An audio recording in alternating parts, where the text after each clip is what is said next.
my gosh, great job. Okay, badass, bald, muscular, tattooed. Dream role? Yeah, no, it was really fun.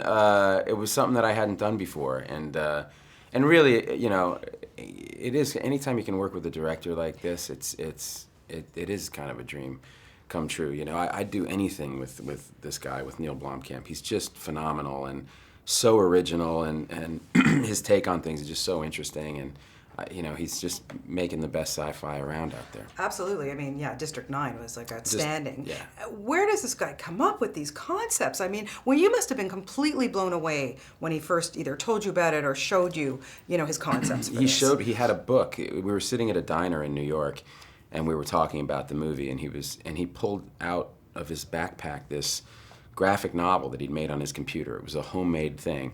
And he started to show me the images, and all the images that are in the movie were in this book. And it was like nothing I'd ever seen before. And I was like looking at him like, like what? He had a whole separate book on just for like weapons and vehicles, and like he'd invented all this stuff.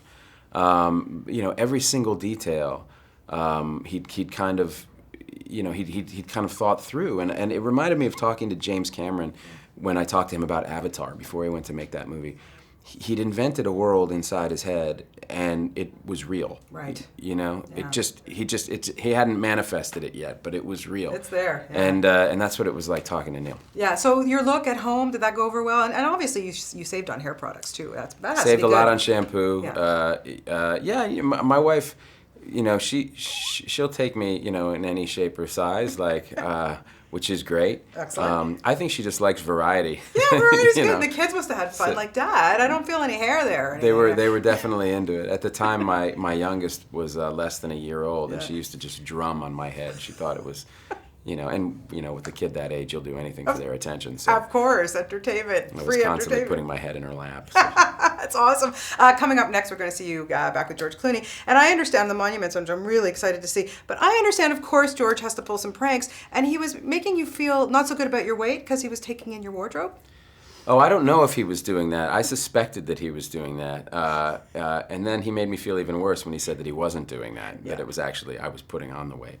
No, you know what? He was so focused. This Monuments Men is a huge, big, you know, World War II. It's a big epic movie, and he wrote it, produced it, starred in it, and was directing it. And so he was kind of laser focused. He's getting more serious in his old age, you know.